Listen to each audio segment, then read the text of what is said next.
ছাত্ৰ-ছাত্ৰীসকলৰ বাবে ভাল খবৰ CUT এডমিছনৰ নটিচটো ওলাই গৈছে।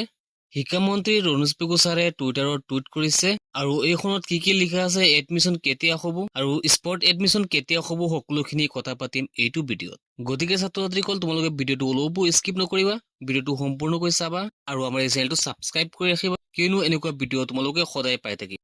চাব পাৰিছা তোমালোকে নটিচটো, এই নটিচটো শিক্ষামন্ত্ৰীয়ে প্ৰকাশ কৰিছে। চাব পাৰিছা 1 নম্বৰত দিয়া আছে 14-16 July registration and programme selection by 14 আৰু 16 জুলাইত ৰেজিষ্ট্ৰেশ্যন প্ৰগ্ৰেমটো হ'ব, এইটো তোমালোকে কলেজত গৈও কৰিব পাৰিবা।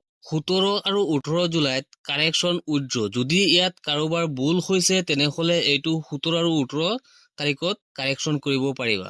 19 July 2025 SEI of correction application if any, ইয়াত কাৰেকশ্যন কৰোঁতে যদি ভুল হৈছে তেনেহ'লে 19 তাৰিখত টিচাৰসকলে এইটো সংশোধন কৰিব, প্ৰয়োজন হ'লে ছাত্ৰ-ছাত্ৰীসকলক ফোন কৰিব। 21 July preparation and publication of merit list, তেওঁলোকে প্ৰিপেৰেশ্যন কৰিব আৰু পাব্লিকেশ্যন অফ মেৰিট লিষ্ট, আৰু তেওঁলোকে মেৰিট লিষ্টটো প্ৰকাশ কৰিব। 22 আৰু 23 তাৰিখত admission of applicants in merit list, 22-23 জুলাইত তোমালোকৰ এডমিশ্যন হ'ব, মেৰিট লিষ্টত প্ৰকাশ হোৱা।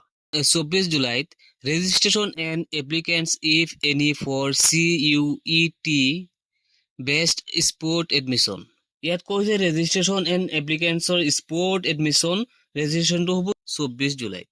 25 জুলাইত স্পৰ্ট এডমিশ্যন CUTৰ স্পৰ্ট এডমিশ্যন 25 তাৰিখত হ'ব। 28 আৰু 30 July final spot admission non CUET, তাত দুদিনৰ সময় দিয়া হৈছে এডমিশ্যনৰ বাবে, নন CUET সকলৰ বাবে। যিসকল থাকি গৈছিল সেইসকলে 28 আৰু 30 জুলাইত এডমিশ্যন ল'ব পাৰিব। 1 আগষ্ট মাহৰ প্ৰথম দিনাখনৰ একাডেমী ছেছন ষ্টাৰ্ট হ'ব আৰু ক্লাছবোৰ আৰম্ভ হ'ব।